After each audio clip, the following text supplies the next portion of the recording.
And we're live. Well, hello and welcome everybody to the 31st. 31st episode of Hell in Handbasket. It is the 2nd of October, 2025.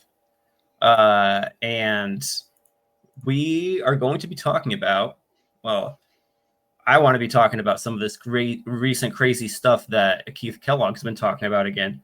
But Keith Kellogg, Nunya last time said it's not worth listening to what he's got to say. So we're going to lay off the crazy Keith Kellogg comments this time around. And we're going to take a look at Moldova's elections. Well, Moldova, as everybody I'm sure, has, anybody that would be following this channel, right? They would probably be following just the news and geopolitics, I would imagine, in general, right? So that would be our the fan base, such as we have one, right, would probably be very familiar with all these recent shenanigans going on in Moldova. And before we start pulling up the stories for the Moldova thing, Nanya, Yes, what sir. is going on with European democratic values here? We see they're trying to go after Hungary's right to veto which nations join the EU, right? They're trying to take a hatchet to Hungary's right to veto. They're trying to take it. They took a hatchet to Romania's elections. Calin Georgescu won the elections. They canceled the elections that he won, and then they made it illegal for him to run. Then we look at Georgia, the Russian law, quote unquote, all that turmoil that happened. And we remember at the time, maybe this was what was last year, maybe this was already 2 years ago with the Georgia turmoil. We were watching how the Georgians were trying to outlaw, not even outlaw NGOs, just force politicians to disclose where they got these sums of money from the NGOs, and that threw people for a fucking tizzy. So what is going on here? What is happening to Europe? Why are they completely turning their back on their democratic so-called values? And why is nobody in Europe freaking out about it? Why is this just kosher? Well, it's the ass has fallen out of the whole European project, or the whole what did they call it? The transatlantic or something Atlantic alliance, whatever. But basically, the whole Western project of the last, several hundred years is coming to an end. The ass has fallen out of it. They don't know what to do, and they don't have any power anymore. So typically what happens when an empire fails is you see stuff like this. You see them becoming more authoritarian as they try to grip to their power, right? Mm-hmm. So we've seen this in human history. This is no different, and it just goes to show how the freedoms that we think we have, we really don't, They and are the not whole, rights; they are privileges that can be revoked. well, they should be rights, but to your point, we need people to get angry, right? We need, another revolution, a la France 1792 or whatever it was. Mm-hmm. That's what we need, and if you look at the signs in Europe, and certainly if you look at the signs in North America too, I think we're getting closer to that each and every day. You look at what's going on in England right now, and they're protesting every day. France is constantly protesting. Germany, it seems like there's a killing there every second day. I was just Yeah, reading in the newspaper just this it's morning that nuts. The whole Germany thing is there was a crazy. new poll that came out that in America, I forget the percentage, but it was a fairly large percentage of people think that violence is now necessary to make things better in America. So the signs are all starting to get there, you know? When I see this violence is not necessary thing, dude, I think that this is some of this AstroTurf BS. I mean, go into Twitter recently. It's all over the place. It's like Elon Musk. Every single statement Elon Musk is putting out. Have you seen his Twitter feed recently? It's No, I nothing don't but, follow. you know, like, fuck the leftists who are trying to destroy you guys. They're trying to bring transgender ideology and maybe like a critical race theory into everybody's schools and households, kind of thing. Just stoking the division, stoking the fires of division for absolutely no reason. And everybody's doing it. I was taking a look at Senator Ted Cruz's Twitter. Same shit. They're just like really, really stoking this BS where, you know, Elon Musk saying, look, it's you or them. So maybe that's what it is. It's reflecting. No, I don't think so. You said it best. It's BS. And look at the people that you just named that were stoking that. They want us fighting over nonsense, right? They don't want us fighting over the real stuff that's happening. Like the protests that you see in London right now and the protests that you see in France and Germany, these are organic protests where people who are at their wits' end and they don't have any money anymore and it's becoming harder and harder to live. These are the people who are taking to the streets over there. These are real protests. These are angry protests. These are going to get violent protests. What the senators that you mentioned in the Elon Musk of the world, they want you fighting over fake stuff like the transgender, all this nonsense. Stay focused on that because they don't want everybody to unite on socioeconomic terms because they know they're outnumbered. So don't pay attention to Elon Musk. Who the fuck cares what that guy thinks about anymore? Look at what's happening on the ground, right? Look at what's happening, right? You see these protests are popping up. And like I said, they're organic and people there are angry. Now, some might be angry, it might be a protest against, if you look at England, there's a lot of anti-immigration protests. But when you get to the heart of the matter and what the real issues are, it's the fact that they don't have a job. It's the fact that they can't afford to feed their families. Those are what's driving those people out onto the streets, not the fact that some Muslim moved next door. You know what I mean? So we're only going to see this grow and grow and grow. I think Europe's ahead of North America, but it's coming here too. Don't you worry. Well, then how about this elite capture, right? So the issue is that it's not that the people aren't fed up, because the reason why Hungary is out there trying to veto Ukraine's accession to NATO is because it's not popular domestically. Hungarians don't want that, right? So the people are pissed, yes, and you can see that but that doesn't seem to affect the Maya Sandus of the world.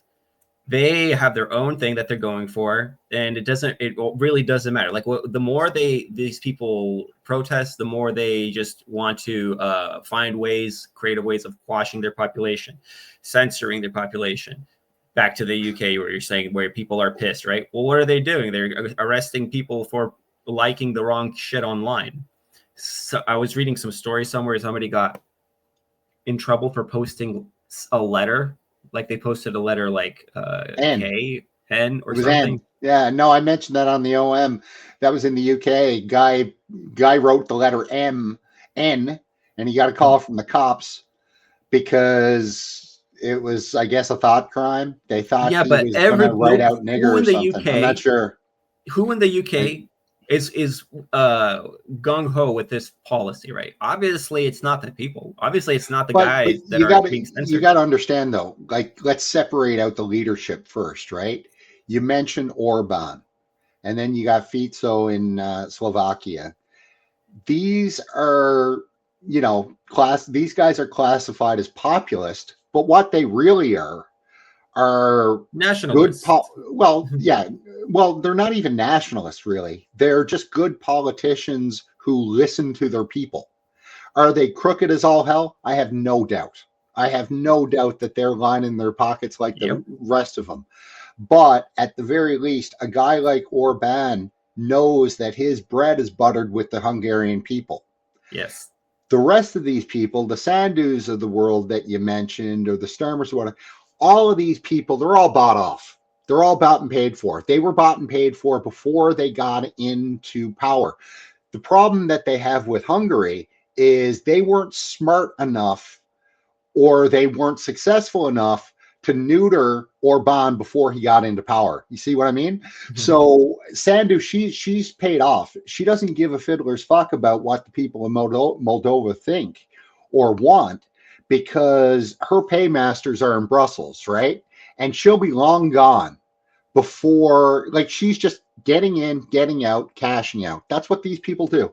You look at all of these politicians, they get in, they mess things up, they cash out, and you never hear from them again. So Sandu, yeah, her, Zelensky, the whole crew, they're just there to, enrich themselves as much as they can, and then they'll float off somewhere else. So that's the system.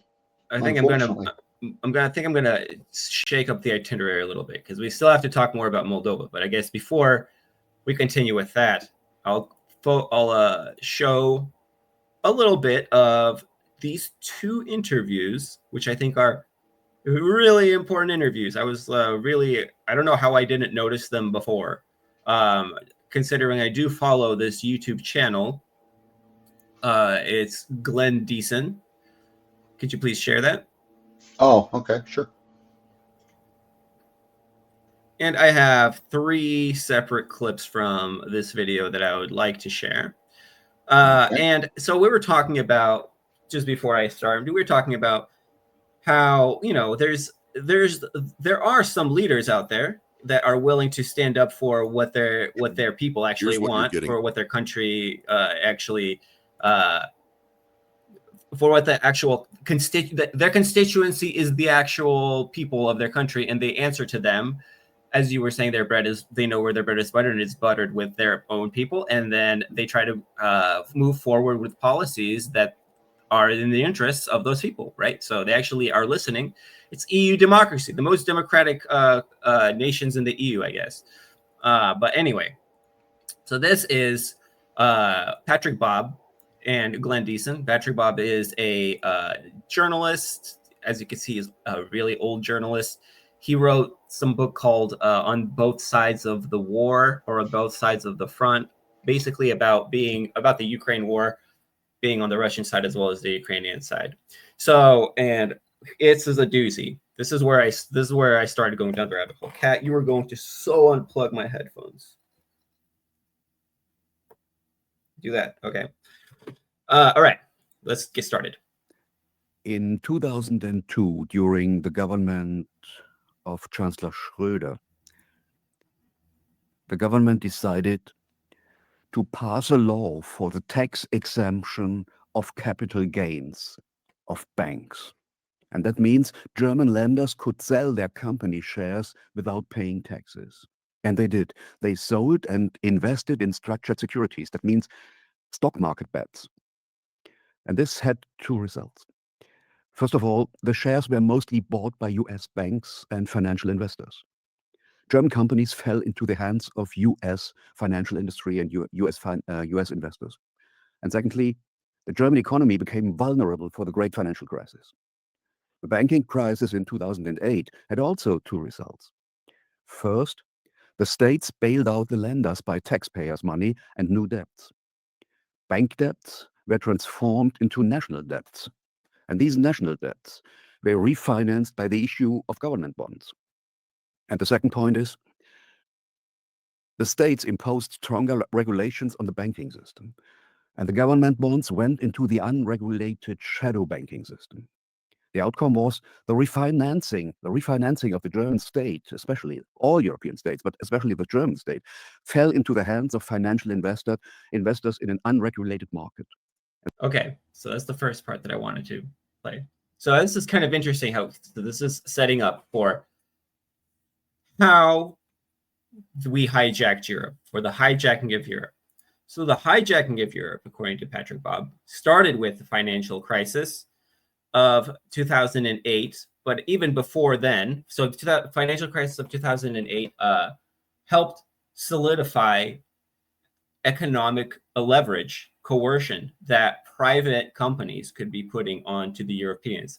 This is, you know, how when some country in Latin America tried to roll out a campaign for smoking cessation, and then they got sued by damages from Marlboro, because Marlboro said that, well, our sales are going to go down because of your smoking cessation propaganda going on here. So you actually have to compensate us for the damages of the sales that we're not going to be. So this reminds me of this, right? Where now you have the German government, and they're not answering to the German people as much as they're answering to,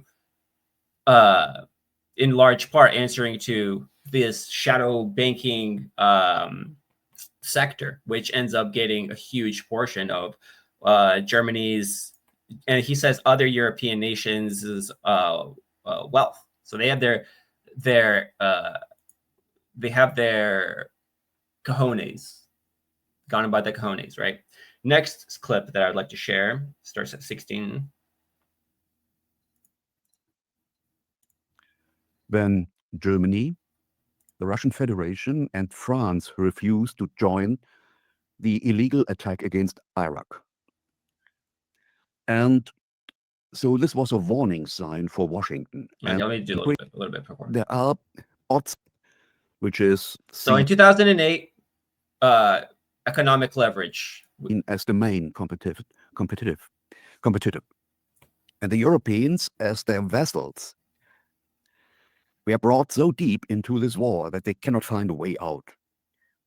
And this is the problem I see right now. It's, well, there are political reasons deeply rooted in the history of European elites. And I want to go back again to the year 2023, when Germany, the Russian Federation, and France refused to join the illegal attack against Iraq. He says 2023. He means 2003. And so this was a warning sign for Washington, and they tried since that time to enforce their control of European elites. You can do that by grants, by invitations, by studying possibilities, by PhD making, by involvement in transatlantic organizations, and so on. Washington hijacked many representatives of European elites by transatlantic organizations. And, well, in the year 2022, a secret paper of the Rand Corporation was leaked. And you can read there that Washington, it was a paper for the CIA and the White House. And there is written that the United States wanted to use the Green Party as a transmission belt for reinforcing the interests of the hegemon in Europe, especially in Germany. So in 2002, paper from the Rand Corporation, I'm not seeing this paper yet, comes out, where they start to lay out their plan to capture European elites, starting with the German Green Party. Later on, you'll see that there's specific politicians they targeted to. So this explains why the Greens are not the Green Party. They're like the pro-war party. They're the fuck Russia party, right? This is why.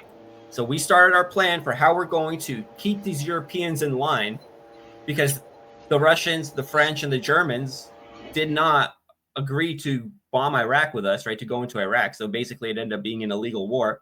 We got butthurt by it, and we said, we need to exert this leverage on our vassals. And to lead Germany into a war against Ukraine by creating a reason for the cut of the energy partnership with Russia.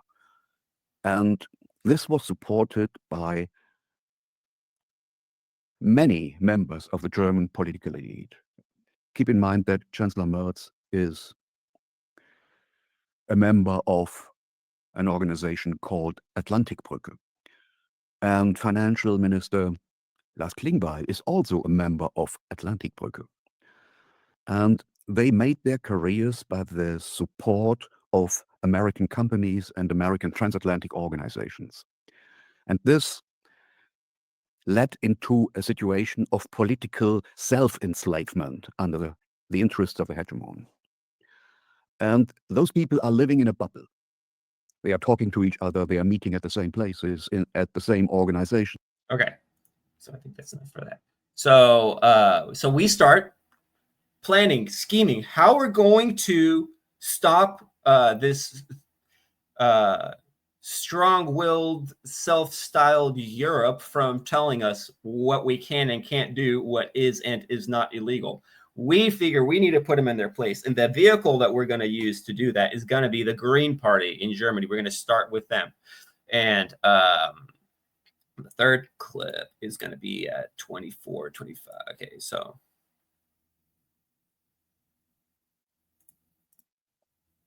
How do you get a brand new?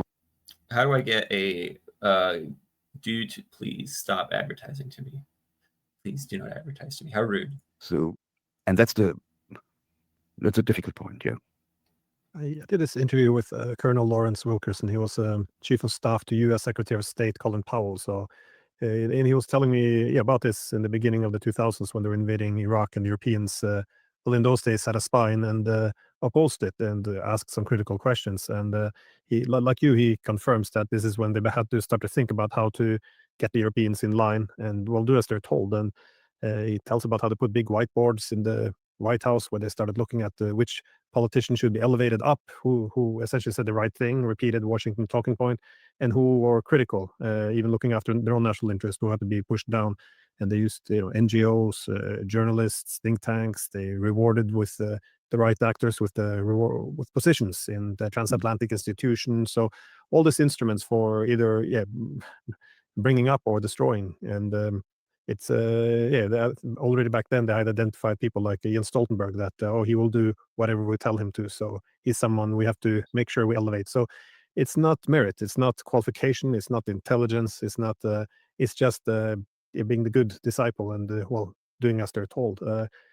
But I wanted to ask you though, given that we're not winning the war, we're running out of weapons and we're running out of Ukrainian soldiers and money and across the board. So what is the scenario for a direct war with Russia? I know people like the German intelligence chief. He argued that we just need to prolong this war 5 more years to prepare ourselves, and this is something that angered people like Yulia Tymoshenko, which is the pro-NATO presidential candidate, which we used to back in 2010. But what is the goal here? Is it only to keep the war going aimlessly, or how? Because if there is no path to victory here, what are we talking about? What is the objective? I cannot look into the heads of our politicians, but I think they hope to continue with this war and to widen the war, to extend this war, for example, for the Baltic region, by provoking the Russians. And they hope that in 5 to 10 years, they are strong enough to bring Russia to its knees. The whole thing is about unbalancing Russia, because they need new collateral. First of all, the Ukraine minerals as collateral, the black soil, for example, rare earth, lithium, and then to unbalance Russia, to bring Russia again into the capitalistic circle of the EU and the so-called collective West. I think. Okay, so that last part, I just thought it was too good not to include. But basically, he says that, but what do the Europeans expect to gain? And it sounds like exactly what we've been saying, Nunya. Remember what we've been saying this whole entire time. Yeah, I agree with him 100%. This is exactly, nothing new to us, right?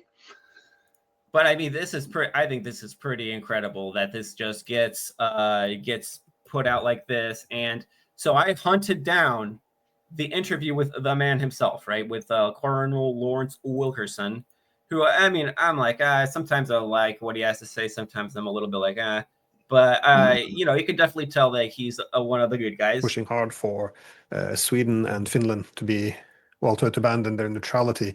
How long else? Again, they were neutral throughout the Cold War, and their military, especially in Sweden, they always, they were leaning towards wanting NATO membership. But both the population of Sweden and Finland were always Right. Cool. The majority was not in favor.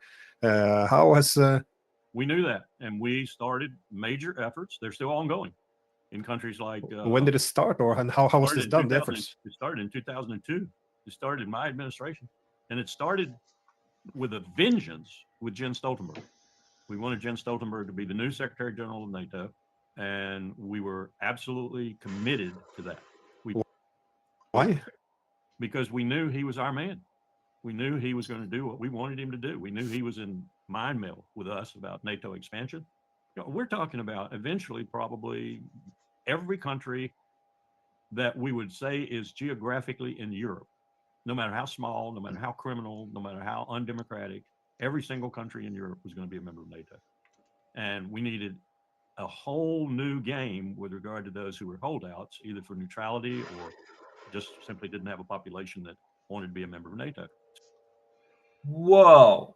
So in 2002, they pulled out the whiteboards and started to have this strategy about how we're going to address this upstart rebellious vassalage situation. So this is what happens. This is how Europeans went from just being like our vassals to being straight up our little poodles, little bitch poodles.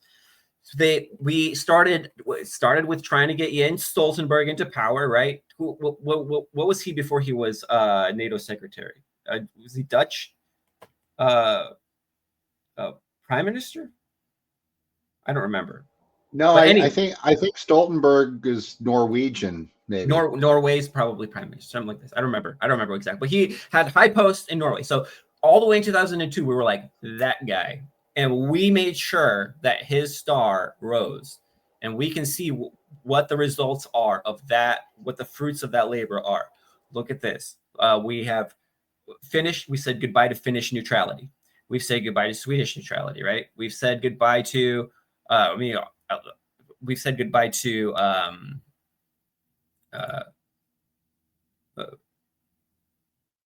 any countries right now that are trying to advocate for some kind of open dialogue. Like remember when Hungary was held the chairmanship of the EU, right?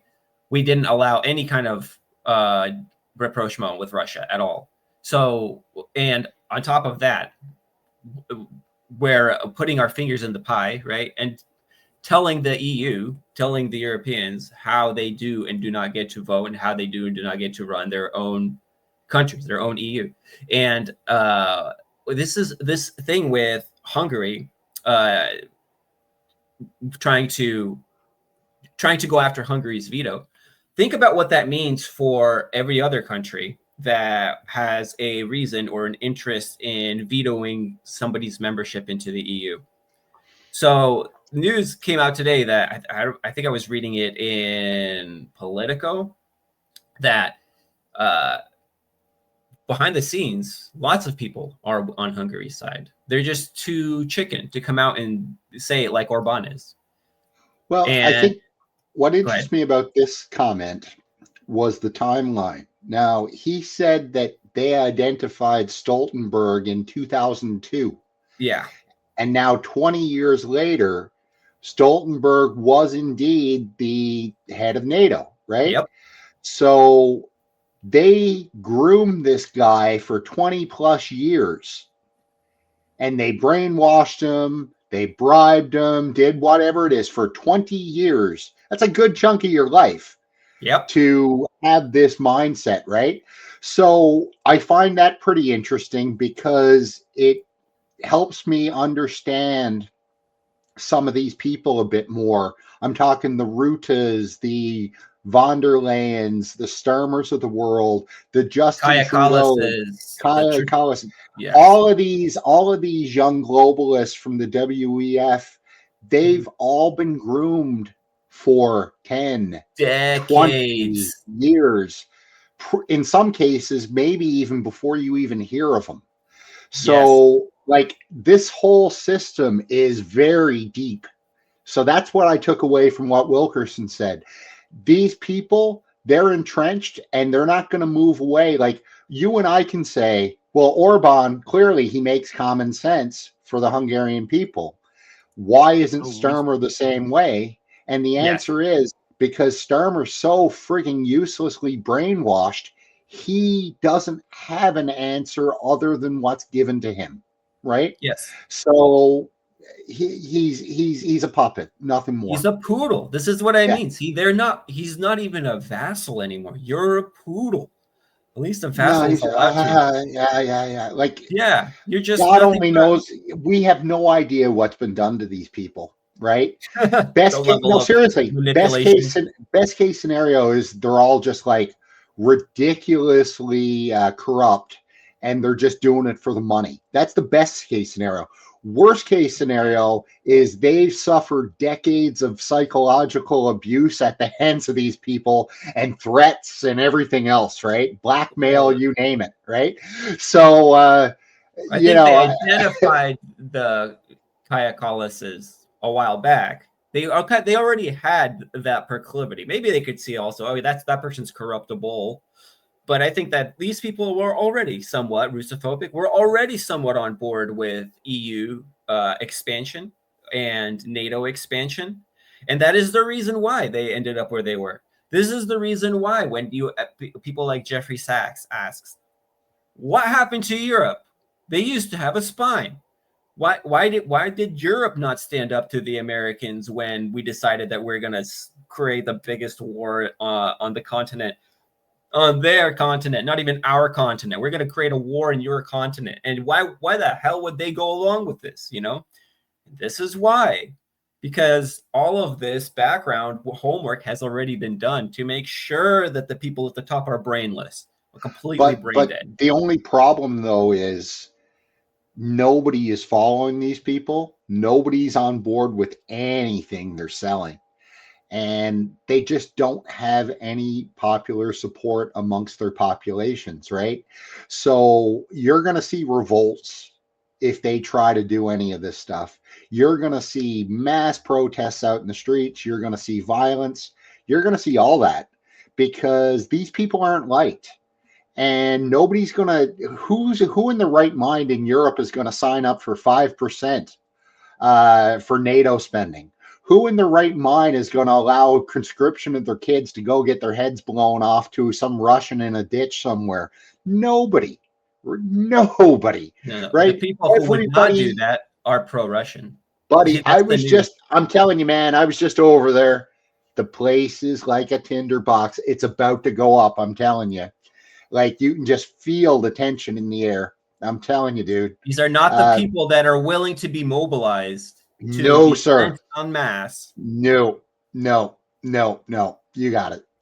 So it's all going to fall apart because the people can't stand them, quite frankly. And it's going to get violent. I predict it's going to get violent.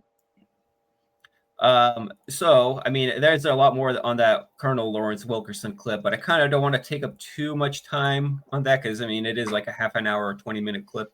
Well, I think that we got most of the gist. If there's some really juicy, I would recommend everybody go back and watch both of those interviews, the Glenn Deason interview with Lawrence Wilkerson and the Glenn Deason interview with Patrick Bob, because they have a lot of receipts. You just heard a little bit. There's a lot more that they go into where it's pretty crazy with the lengths that we went to, the way that we tried to corrupt these elites, the way that we found these people that we knew would be towing our line. And this is the reason why Europe looks like it looks now.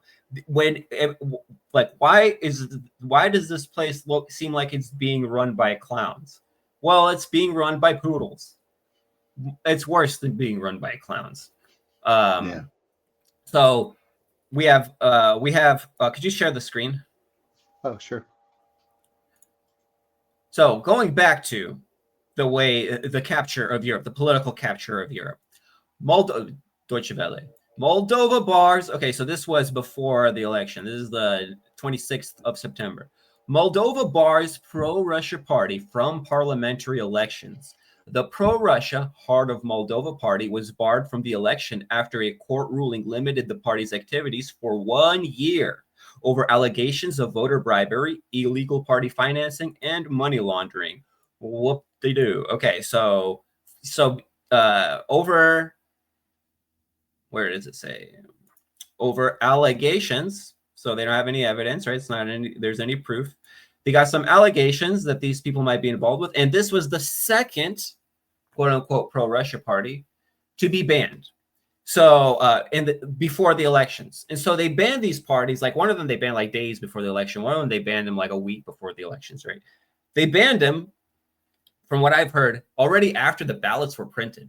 So these candidates, these parties were on the ballots. Anybody that voted for them, their vote just went nowhere. That's what I understand.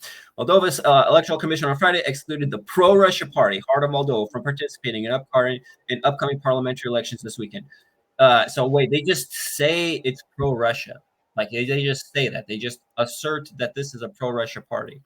The electoral body said in a statement that all Heart of Moldova members will be removed from the list of candidates, giving its parental political bloc 24 hours to adjust the list to meet the representation thresholds required by electoral law. The move to bar Heart of Moldova from the election after a court ruling limited the party's activities for 1 year, as it has been subject of an investigation into illegal party financing. Heart of Moldova said the attack was baseless. This is injustice, but a final act of a dirty show orchestrated in advance by authorities with a single goal to silence us. Yes. So the current ruling party, the Pro-European Party of Action and Solidarity, has held a strong parliamentary majority since 2021, but now faces a bloc of 4 Russia-friendly parties, of which Heart of Moldova was a part of. So let's think about this. So Moldova is silencing the political opposition, just like in Ukraine. Whoa, this is exactly what happened in Ukraine, right? What is Heart of Moldova accused of? Officials in Romania. Same thing happened in Romania too. Yeah. Like they banned Georgescu from running and all that. Yeah, but in Romania, he actually won the election. They didn't want to relieve that embarrassment. They're like, okay, this time we're just going to, in advance, cook something up and get rid of it. Moscow has repeatedly denied meddling in Moldova's politics. See, they keep saying pro-Russia, pro-Russia. And what do they say? In order to make it look like they're actually doing journalism, they're like, well, we also talked to the Russians, and the Russians said, no. Earlier this month, Heart of Moldova party members were subjects of searches that led to allegations of voter bribery. Party leader. But was anybody charged? Was anybody convicted? Where's the evidence? Has like he got sanctioned by several EU states this week on suspicion of assisting Russian voter interference. That's but where's the charges? Like, go back. Like, correct me if I'm wrong, but bribery, legal party financing, money laundering are all pretty serious crimes, right? They're all felonies. So if that's the case, you should expect to see all sorts of charges come about this, yet you never saw one. Or I could be wrong on that. I don't recall hearing about anybody being charged. So, and that's why, see how neatly worded this is? Led to allegations of voter bribery. You can allege anything. Doesn't mean shit. So, where's the evidence that Russia has, been involved in anything regarding Moldova? I haven't seen anything, but with that said, I haven't really been looking either. Well, you know what I mean? I don't know who coined this term, but vibe-based journalism, right? You read this article. They've not really said anything. We've had allegations. This is just Deutsche Welle alleging. So there's an allegation that these parties are pro-Russia. Spoiler alert, they're actually not. Well, they're pro-Moldova, really. When you, like, anytime I heard some of the opposition people talk and talking about the platforms or whatever, it all seemed very common sense and like very much pro-Moldova policies. So they weren't pro-Russian, and they also weren't pro-EU. They were like, we're gonna follow our own path wherever that leads us, right? And you can't have that, so automatically you're pro-Russian. So that's right. So if you ain't with us, you're against us. You're pro-Russian because you're not gung-ho for what we are peddling. So here we have allegations, pro-Russia. That's an allegation. And then at the very end, on suspicion of assisting, has been accused of helping. That's your evidence, ladies and gentlemen. This is the due process here in the EU playing out. So basically, you can allege anything. I hereby allege that Kaya Kallas is a Russian spy. Anybody can allege anything. It's free and it's absolutely zero effort to do. I love This is Moldova. true, but these are criminal allegations, right? I can sue you for anything, right? Mhm. If I've got the time and the boredom to do so. I can allege anything. But these are criminal. Like, I would expect to see cops involved, but the fact that nobody's been charged yet kind of gives me this feeling that nothing's ever going to happen. And that's for Moldova to figure out, right? That's Remember for, last year they did the same thing. Last year, Kaya Kallas, but again, look at this. November yeah, 3rd, 2023. Moldova bars pro-Russia party from taking part in local elections. Whoa, we've been here before, haven't we? Yeah. This is your So, democracy. well, it's clearly it's not, right? But that's up for the Moldovans to figure out. And that's up for the Romanians to figure No, out. it's not. That's the And thing. the 'Cause the Georgia, no, it is. Moldovans, No, it is, because these are the ones who are putting up with this when they should be out on the streets protesting. The fact that they're not, okay, Moldova, you get what you voted for then, right? That's the way I see it, right? Same thing with Romania. The fact that, they weren't burning down the parliament buildings there over Georgescu, it is what it is. Like, it's hard to feel bad for him, I guess is my point, right? so remember we were just listening to the news about the banning of Heart of Moldova, right? And then, we saw how last year they did the same exact shit. They barred allegedly pro-Russian parties, right? And this is not the only pro-Russian party, quote-unquote pro-Russian party that was barred, because they also excluded the pro-Russian political party Greater Moldova from participating in Sunday's parliamentary vote due to suspected illegal financing. Oh, it pulled the same trick. Right. So they've been doing this for years, clearly, and the Moldovan people put up with it. I don't know what else to tell you. The decision was made I late on wouldn't put up Friday. with it. Second pro-Russian party to be excluded within days of the vote, amid concerns over alleged Russian interference in the country's election process and the future of Moldova's EU aspirations. Whoa, what? So, hey, it sounds like we're really, really concerned about foreign interference in Moldova's elections, except for our foreign interference in Moldova's elections. Are you kidding me? Moldova's Central Electoral Commission excluded the Greater Moldova Mare party following findings by police, security, and intelligence officials that the party was using illegal financing and foreign funding, the commission said. So, the Electoral Election Authority had found that the party had used unreported financial resources, was suspected of providing voters with money in an attempt to sway the outcome. So again, where were the charges? Yeah, where exactly. were the charges? Suspected. It's that vibe-based journalism. If you say enough of the same things in the same sentence, right, where it's like, hey, maybe you're not saying that this is a you're not saying that this is a Russian spy, like this party is run by the Russians, right? But you could just say it's a pro-Russian party with suspicious funding. Some of it is unreported and comes from potentially foreign sources. No, they wouldn't be All saying crimes, the foreign sources was freaking coming from the NED or something, National Endowment for Democracy. No, it's implying. It's implying so that they're all crimes. And this Moldova's Central Electoral Commission, you just barred this party based on findings that you said were supported by the police. So I guess the obvious question that I would ask as a journalist is, well, where are the charges, police? And it doesn't seem like there were any. So I go back to, this is what the Moldovans want. This is what they're used to. Can't help it. They're not a democracy, so let's not call them one. So look, Moldova's parliamentary election results, right? I think they won 50.2%. This is I'll go through this later. You'll see me go through this later. This is with them doing some crazy ass cheeky-breeky to try to get the Moldovan diaspora in Russia not to vote. So anyway, the pro-European party of Moldovan President Maia Sandu has claimed victory and new majority in parliament in Sunday's elections, seen as critical for her country's future path to the EU.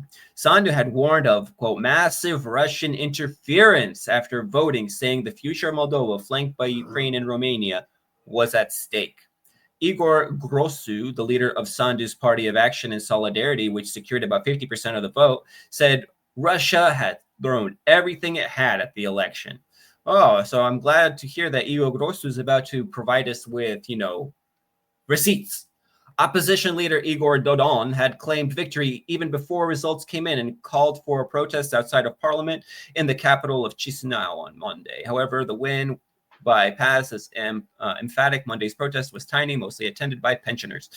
Okay, so let's see. Turnout was 52%, higher than in recent years. European Commission President Ursula von der Leyen welcomed the results. You've made your choice clear. Europe, democracy, freedom, she wrote on X on Monday. Polish Prime Minister Donald Tusk praised Sandu, saying she had, quote, saved democracy and, quote, stopped Russia in its attempts to take control over the whole region. A good lesson for us all. It's a good lesson. You see, this is how you prevent democracy when it's going the wrong way. And when democracy goes the right way in your country, you try to prevent democracy up at the EU level.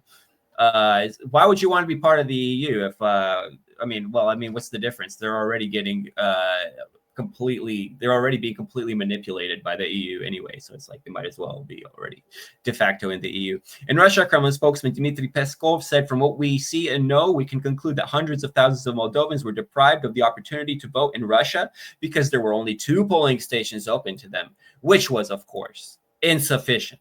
Recent Moldovan votes have been far closer, but as soon as polls closed, it became clear that Sandu's party was out on course for another majority in the 101-seat parliament. So here's the thing.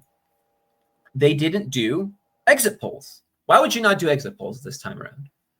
This time around, they chose not to do them. You know why? Because they cheated, obviously, to form a government, and it will not need to rely on support from other parties, such as the Alternative Bloc or the Populist R Party. Yeah, so basically, they don't have to be... They could maintain a majority. They didn't have to create a block, whatever.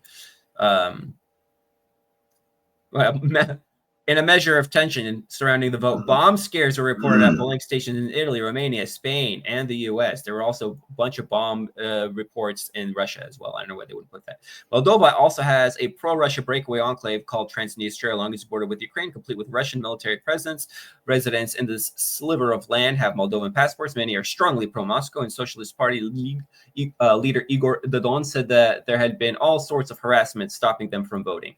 So we can see what's going on, right? They are preventing the Moldovan. So Maya Sandu was only able to win due to votes from the Moldovan diaspora in the EU, which is like approximately some quarter million people roughly is the Moldovan diaspora in the EU. Now, the Moldovan diaspora in Russia numbers about 500,000, and they were not allowed to vote. They had 2 polling stations and a bunch of polling stations that were not active due to quote unquote bomb threats, which I don't know why they would not talk about the. So what did we do here? First we banned one opposition party, totally Ukraine style, very, very democratic, right? We banned another quote unquote pro-Russia party, right? Actually, probably pro-Moldova party. If you're pro-Moldova, you're not pro-EU. That means you're pro-Russia, I guess. Then they prevented the Moldovan diaspora in Russia from having the ability to vote. And then they barely eked out a victory. It still only came out to 50.2%. This is after the ballots already had the names of the candidates printed on them. Let me remind. So they pulled out every single trick that they could. I think they really wanted to avoid the Calin Georgescu Romania situation. I think that was just too on the nose. Everybody saw what they did. And the fact that we get to now say they canceled those elections, instead of saying, well, they last minute before anything could be cleared up, like days before the vote, they just magically found some reason why the parties that actually threatened them couldn't be. Go back to the bird shirt, though. Let me see. Let me just see if I read it correctly. This guy or this guy? Yeah, that one. So there's like 1.6 million people who voted. So this PAS party, Sandu's party, would have gotten, rough math, 800,000 votes. And the PEB would have gotten about 400,000 votes, right? So if you assume, you said what, 500,000 Moldovans? 500,000 diaspora in Russia. Okay, so let's assume for argument's sake that 400,000 of them are voting eligible, right? You got 400, they would need every single Moldovan who's eligible to vote in Russia to go and vote for the PEB in order for the PEB to get up to Sandu's level. See what I'm saying? Like, so yes, I agree with everything you said. They were slippery as eels, but she still won by a pretty wide majority when you think about it. Right, but this is why I'm putting up all the alternative stuff, right? And it's not just the diaspora, right? Not just the diaspora. It's also this whole thing where you ban parties right before the vote, right before anything can be done about it, right before they don't postpone the vote, and you wouldn't know how many people voted for the Heart of Moldova or Greater Moldova. I agree with you. Because it's not, we don't know, right? No, and I agree with you. Your logic would, based on this chart, your logic would prove true if, for example, the people who supported this Heart of Moldova, if once the party got banned, they just said, okay, the hell with it, I'm just not voting at all. Right? Or they voted for the Heart of Moldova candidate and their vote didn't get counted because. But where would they be under the others category? They would just not be counted. Okay. So there you go. So this is what I mean. So you don't know. Like this 24%. Maybe they're like, oh, you know what? 52.21% is actually a historic, excellent voter turnout, right? And this historic voter turnout, you don't know if they counted people showing up to vote as turning out and then not, and then just whatever party you vote, because the Heart of Moldova doesn't appear anywhere here. And those were popular parties. That's why they had to ban them, because they were popular. You don't ban them because they're not a threat. So in the run-up to vote, police reported evidence of an unprecedented effort by Russia to spread disinformation and buy votes. Dozens of men were also arrested, accused of traveling to Serbia for firearms and coordinating unrest. A BBC investigation uncovered a network promising to pay participants if they posted pro-Russian propaganda and fake news. Yeah, probably more like BBC. Okay, so what were these? Like, this seems strange because in the run-up to the vote, police reported evidence of an unprecedented effort by Russia to spread disinformation and buy votes. Okay, perfect. Let's parse that sentence for a second. Yes. Reported the evidence. What is the evidence? Yes. Hold on. What is the evidence? Please let us know. And then next sentence, they says dozens of men were also arrested, accused of traveling to Serbia for firearms training and coordinating unrest. What do these two things have to do with anything?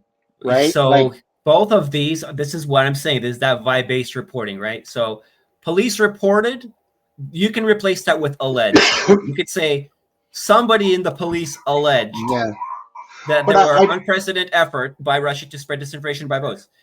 Okay, so this is vibe-based reporting, right? But what you're not reading is that this is just an allegation that's a dime a dozen, that's completely free. Dozens of men were also arrested, accused of traveling to Serbia for firearms trading and coordinating unrest. Another allegation. You see this?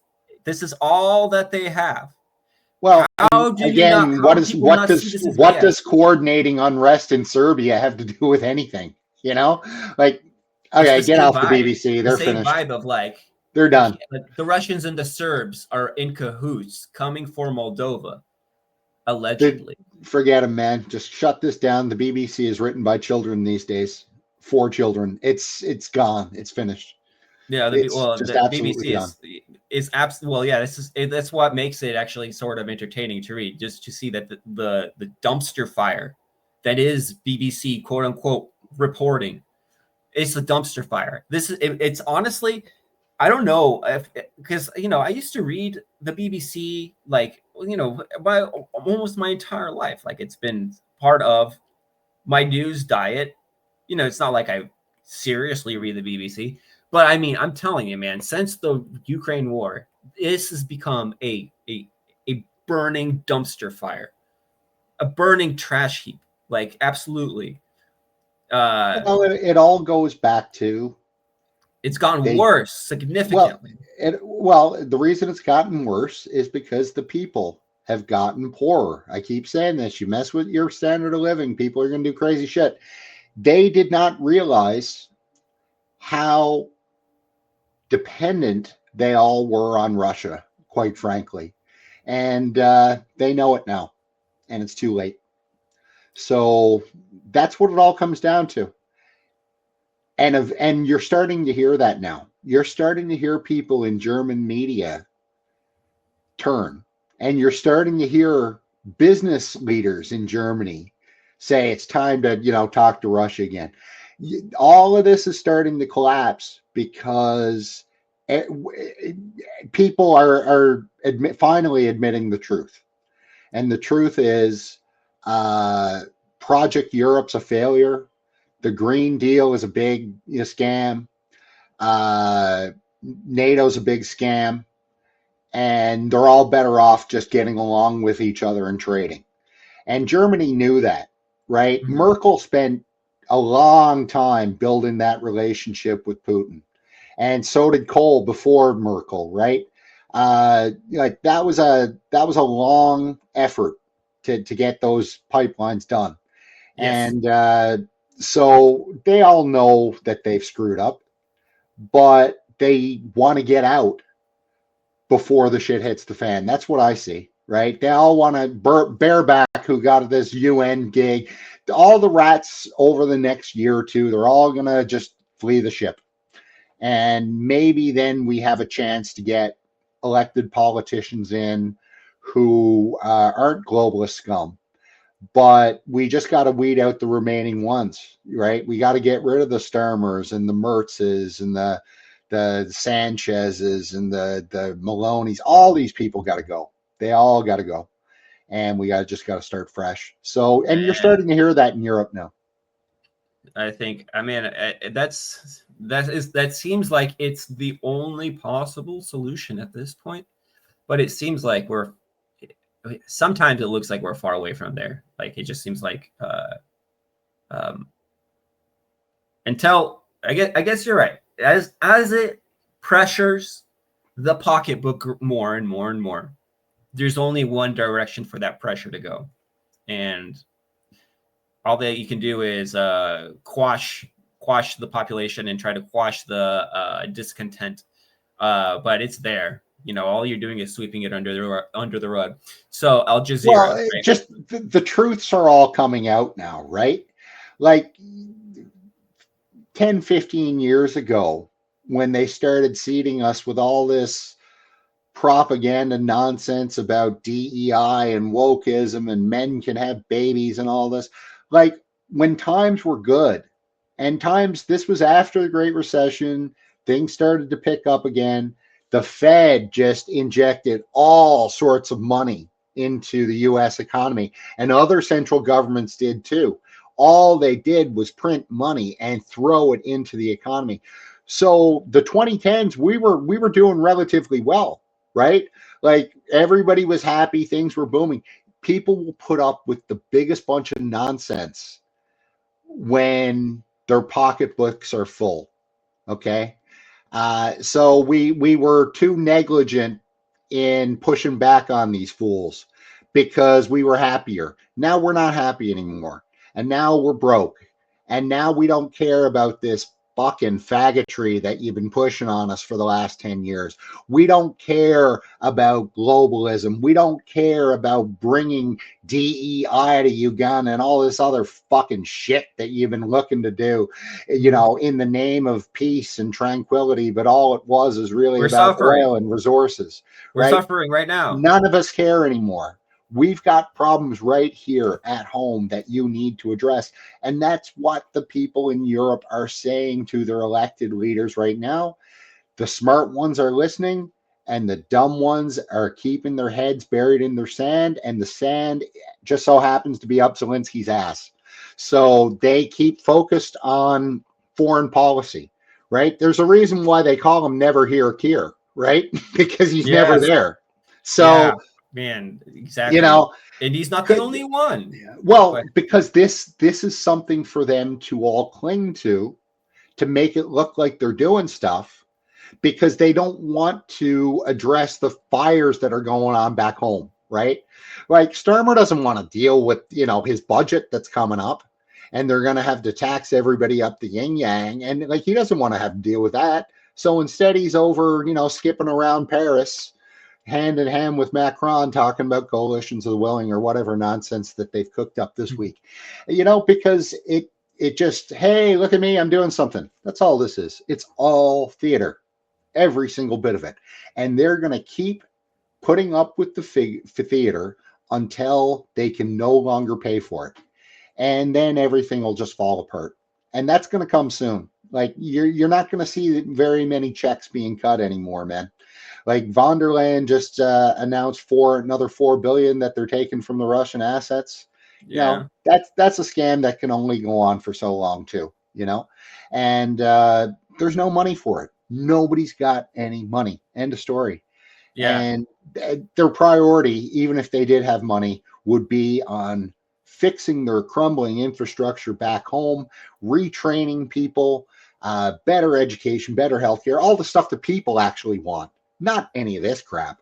Nobody could care less about Ukraine or Moldova for that matter, right? Just couldn't care less anymore. well, they We don't want to care. bail themselves out on, just like we were listening to Patrick Bob talk about, just like we've been talking about here since forever. They were going to bail themselves out by way of Ukraine's shit, but they weren't able to get their hands on him. What had You know polls what I predict- want my federal government to do? The $20-odd billion in cash that they've shipped over to Zelensky since the start of this horse shit, I'd rather take that exact amount and put it towards subways, in the bigger cities so people can get around. That's what I want to see. I want to see them take that money and put it on reduced taxes or better healthcare, better education, or better. Take it and roll it up and give us all big, wicked dollar bill joints. I don't care, but it's better than going to Zelensky and his cabal of criminals, right? And people, we don't have the money for this stuff anymore, and we don't have the desire. We never did, right? We never And did. never did. It was just that things were okay. You could you had a little bit of leeway when things were fine. But oh yeah, when things are great. Oh yeah, as long as it's over there and it doesn't affect me, I guess the president knows what he's doing. Cha-ching, yeah, I'm doing good with my little Etsy business or whatever. And so people, is like I said, as long as your standard of living is being kept up, you're happy. Once that drops, you get nuts, and you're starting to see people get nuts. So it's coming. Yeah, it always reminds me of that Vladimir Ilyich Lenin quote where something like, I'm paraphrasing, but like every society is 2 missed dinners away from revolution. Exactly. What had polls predicted? Opinion polls had suggested a much tighter race between the ruling PAS and the BEP, which was predicted to come a close second. The scenario would have disrupted PAS's present control of parliament, potentially forcing it into an uncomfortable coalition with the BEP and slowing down pro-European reforms. Before the Sunday polls, politicians and their supporters on both sides of the debate campaigned intensely on the streets and on TV, but also on online platforms. Okay, what were the key issues? EU accession was the single most important issue on the ballot this election.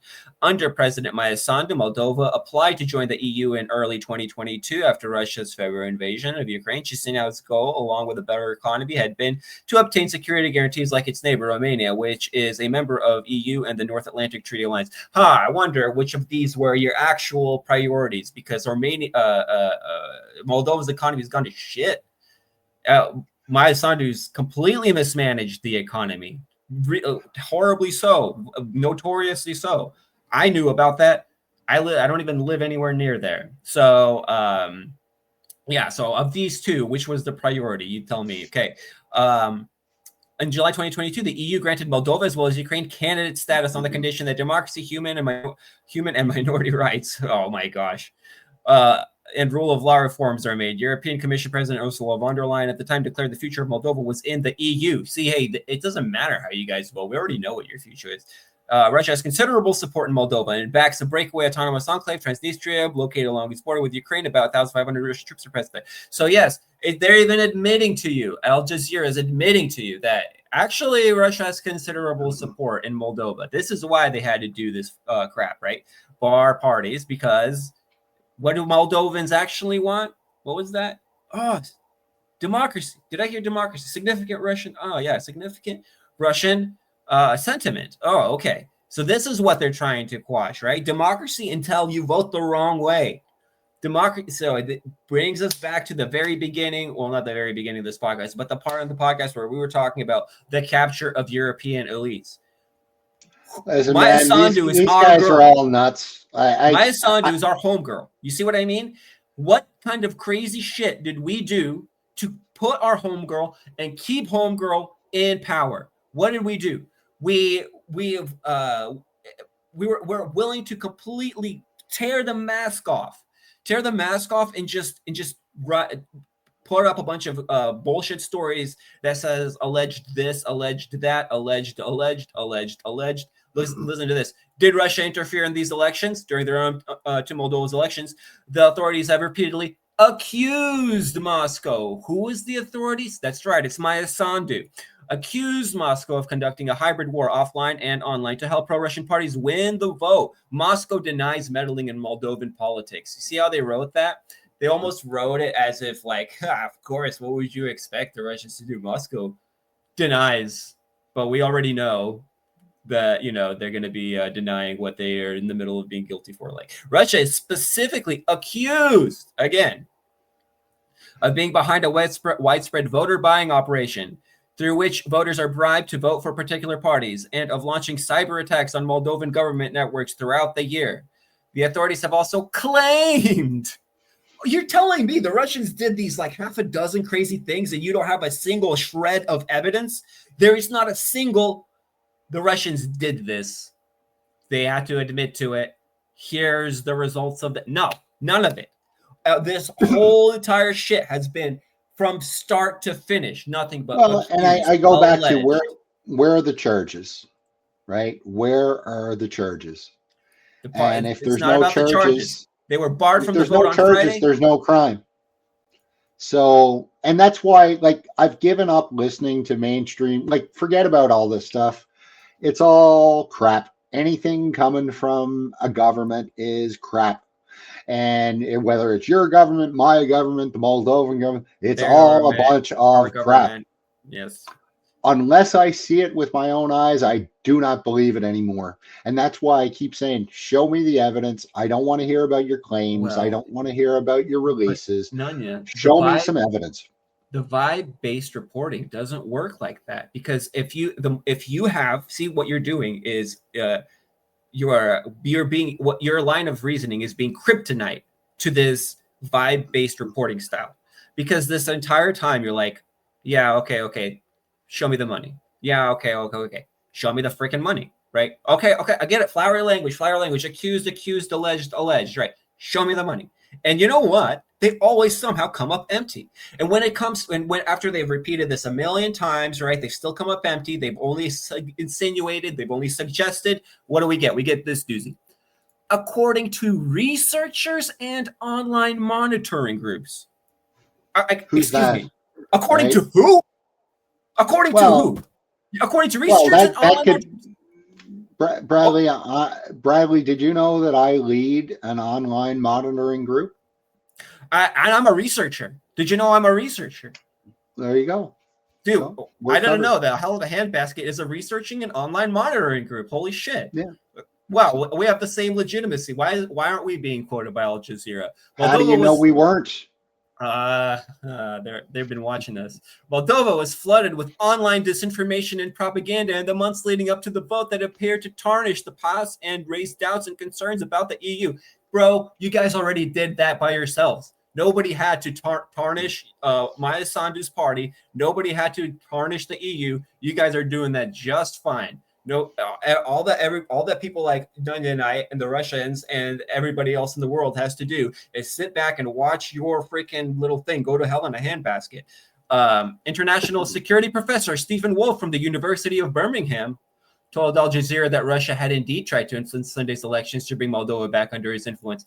Aha! So now, after we've said alleged, we reached out and we found some nobodies and they alleged it. Then we've talked to a professor and you won't believe it. He alleged it too. Here's the allegation. Oh, go down and go further down. There's very little doubt in my mind and quite convincing evidence that Russia has done basically two things. Tried to bribe Moldovans literally with cash to vote for anti-European parties, and it has exerted massive campaigns. Yeah. A little doubt. No, but look down here. What other disruptions were there? 2 brothers and a third man were arrested on suspicion of planning riots during the election. Okay, so this is my point, right? They were arrested. There's a suspicion of planning riots. Police found flammable materials and they charged 3 people, or they were arrested at the very least. I don't know if they've been charged yet. Yeah. But at the very least, you've got 3 people who have been arrested. There's probable cause. There's some sort of evidence. That's what happens when you have evidence. And they posted it here. So this is what I mean is, like, if there was something to it, you'd see something like this paragraph there. Yeah. What right? do we see every time and also keep in mind, they don't make any connection to these 3 with any Russians whatsoever. Bingo. Right? Like, these could 5. just be three people who are just, arsonists for all we know. But by putting it in here, it connects it with the Russians atop, and it gives it legitimacy because they were charged and, flammable material, all that. Mutually exclusive, completely, right? Absolutely. And look what they did. Look at this trick that they're pulling. Just to your point. Look at this trick. Same paragraph. Last week, police arrested 74 people during 250 raids of groups linked to alleged Russian plans to instigate riots. So here they said, okay, we actually did get something. There was actually some point where we did get something. Well, okay, we're not saying it was the Russians, but we're heavily implying it because we're acting like here's a continuation of that story. Last week, the police arrested 74 people with alleged links to Russia. You see this word alleged? Oh my gosh. This is not alleged. This is what they did. This is what they want you to connect it to. Alleged Russian plans. How did the Moldovan diaspora vote? Some 17.5% of the votes, 288,000, were cast by Moldovans living abroad, mostly in Europe and the U.S. Bomb scares were reported at polling units, blah, blah, blah, blah, blah. Voters in the enclave of Transnistria, where many people hold dual citizenships with Russia, faced logistical challenges as they had to travel to polling stations 12 miles outside of Transnistria. Media reports noted long car queues at Moldovan checkpoints on Sunday morning. So not only did they prevent the Moldovan diaspora from voting, they prevented the Transnistrians from voting. Those people have Moldovan passports. Those were Moldovans. They also prevented Moldovans from voting. Some pro-Russian voters from the enclave told reporters they had been sent back and forth between polling stations because of bomb scares. Right? Look how they write this, right? Like, this is not an allegation as this is something that you would be able to prove, right? This is something that you would be able to verify. No, they have no interest in verifying that. So anyway, this is what I wanted to show. Okay, now let's see. Kremlin accuses Moldova. I love how this is Reuters, right? So they're going to here they're going to say the Kremlin alleges. You see how they do this? Kremlin accused Moldova of preventing hundreds of thousands of Moldovans in Russia from voting. Wait. It either did or didn't happen. The story is not, the Russians accused something. By putting it this way, you're making it seem like it's ridiculous. Like, they're said that this happened, but everybody can see it didn't.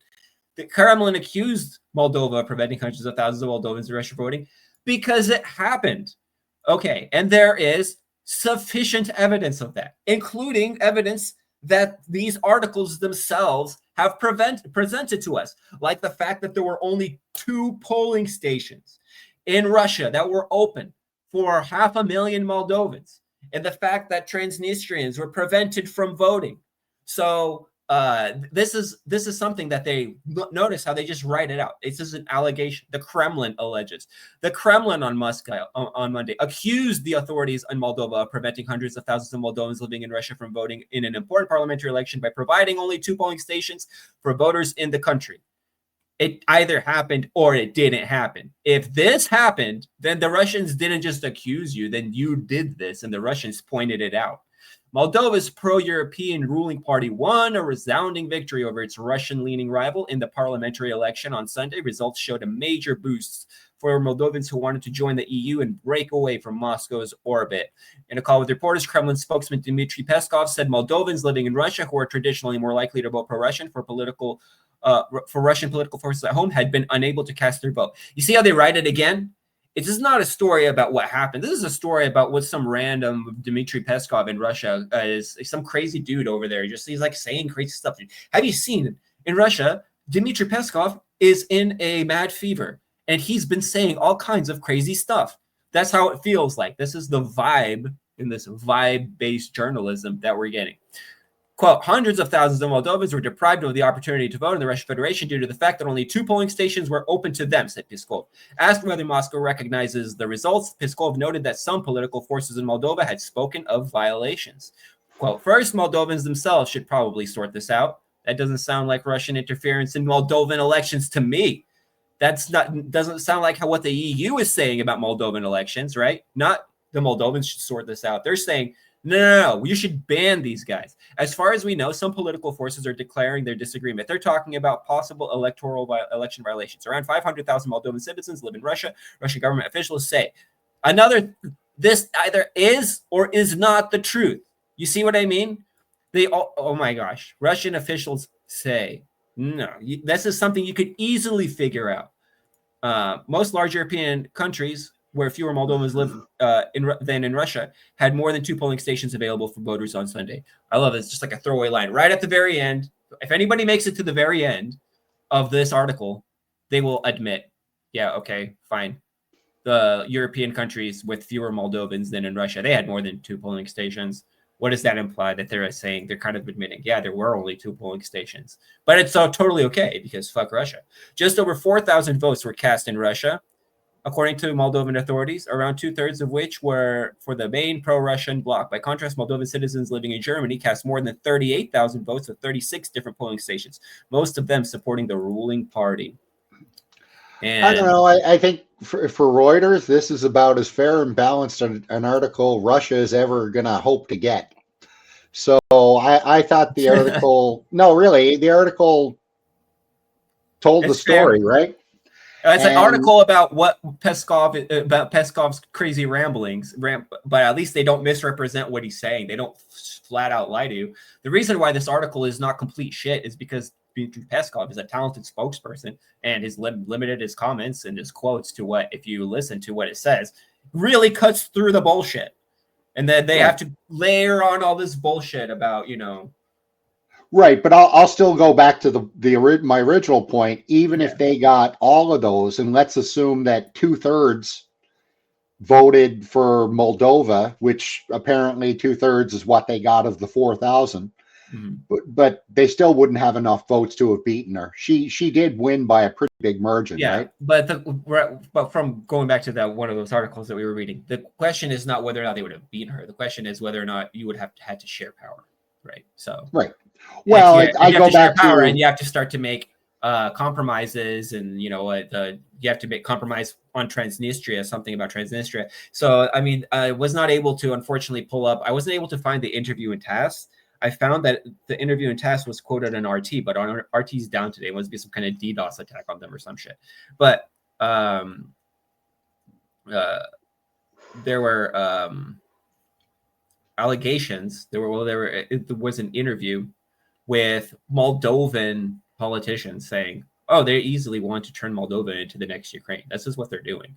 They're trying to get us to join the fight. And this is exactly what it is. I think that they want to go for Transnistria.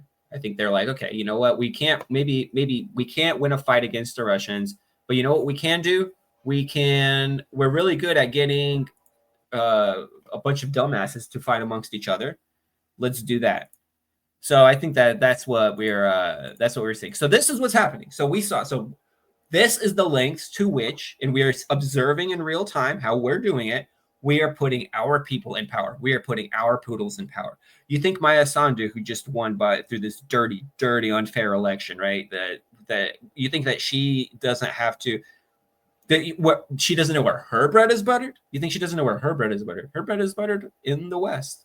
Her bread is buttered with all of these countries. They made sure that there were 36 polling stations available to make sure that the Moldovan diaspora was able to. Okay, so our first 2 scoops of crazy. Oh, sorry. I don't hear any volume, but it does, I guess this doesn't need any volume. I don't think it had volume. Okay, All right. 2 scoops. let's do it.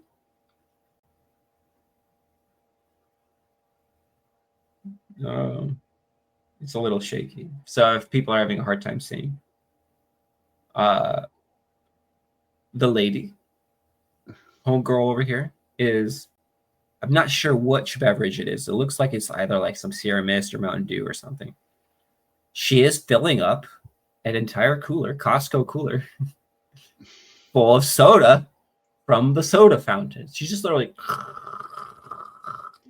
dumb. Well, free refills, you know. They do say free refills. So I mean that caused a lot of outrage, but you know what? That's exactly what I was thinking. I was like, hey, free refills. You did say that. Next one. So that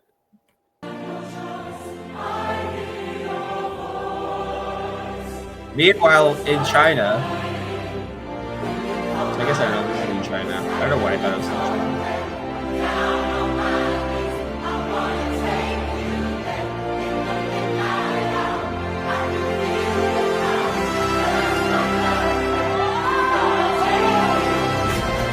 That's freaking nuts. Absolutely shocked. I had no idea. That's coffee. That looked like wine, but okay. I had And no then the shark attacks. that Yamaha made surfboards.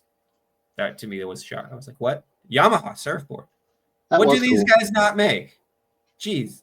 But that was pretty crazy. That was insane. The fact that we are here. Look where we have arrived, ladies and gentlemen. The drone future is slowly upon us. You know, it's like people, the way that people are freaking out about AI. I think drones are a much bigger deal, a much bigger technology. I mean, probably AI mixed with drones will be some big thing, but I think that the drones is more of what we can see on the ground, like that actually makes a huge difference in something like fighting wars. The fact that Hamas can drop a grenade on an Israeli tank and take out a multi-million-dollar piece of equipment. And look, it's like, it reminds me of kids that grow up on tablets and computers and stuff. And they're just like so good with computers from like an early age. They're just like blazing through. I shouldn't say they're so good because, you know, then it's not like you have a adequate understanding of all the different parts of how your phone works. But within, I don't know, the YouTube app or whatever game you're playing, they're as swift and as dexterous as could possibly be expected. And it's because they started at this young age. And man, dude, if this is what it says it is, if this is not some kind of doctored video, something crazy like that, this just reminds me of that, but on even more so. Like, already you're able to have that kind of that seems like crazy skills to me. It seems like an insanely high skill ceiling has been reached by this child. Well, kids, if you happen to stumble across this video and you're watching this, bring your parents coffee and stop being pricks all the time. They'll love you more and they'll be happier that you gave them coffee. So and yeah, you I'm might get famous. Fully on board with this technology. I just need the kids. The coffee just gotta get the willing kids. I don't know, dude, but that was some crazy thing. I seeing that, I was just like, man, where have we arrived? Like, I even just like 5 years ago, I would have never expected to see this. Like now, it's like I'm not like shocked, but the age of the child is the part that's shocking to me. that already at this, and you know what, kind of like in the Yeah, but they're stupid in every other way, though. Like, trust me, I got 2 of them, and technology wise, they can do like all this stuff. But when it comes to like basic grammar and stuff, oh God, it's embarrassing. It's embarrassing that I fathered these 2. But it's not just them. It's like all the kids. I think they like the basics. They're all just really stupid now. And I don't know if it's the pandemic or just how kids learn or whatever these days. You know I don't what? know. I It's got to kind of marry him funny off because rich. it's not. It's like maybe there has been a little bit of a difference between kids pre-pandemic and post. I don't know. Maybe because that's an interesting one because you're literally it feels like all of the children that I have to deal with, and it's just in my line of work, I have to do that. It seems like the younger ones have ADHD, like all of them. Like all of them. You can't get them to focus on anything. You're like, sit down properly, right? Hold the, whatever. And it's like talking to somebody that feels like they're younger than they look. And I'm like not really good at judging age and stuff like this. I'm like, but it just seems to me like, yeah, a lot of the kids these days, for some reason, there's an extra layer of struggle. And I don't know if it's people being dumber, but I definitely get this sensation of it's hard to get them to focus, hard to get them to stay still and focus and have a little bit of self-discipline.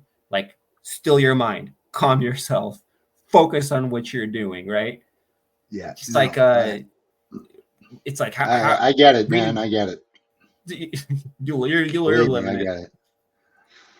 Yeah. But okay, so I guess that's gonna be our did you get the comic? And the With the thing picture about of this? kids is too, like if you haven't had kids yet and you're on the fence whether you want to have them, by the time you realize that they're such pains in the ass when they get up to that age where they're pains in the ass, you can't get rid of them then because nobody wants to adopt them, right? They only want It's the little too cute late. ones. So yeah, I'm in for the whole thing now. So See, kids, don't always suck. think Bring your parents before coffee. you know, you don't Yeah. know what you'll end up with. Yes. you never know what you'll end up with. Life is like a box of chocolates. But okay, guys, so this is going to be our episode 31. And I guess we'll see y'all next week if we don't see you on DPA Open Mic. Peace. Cheers.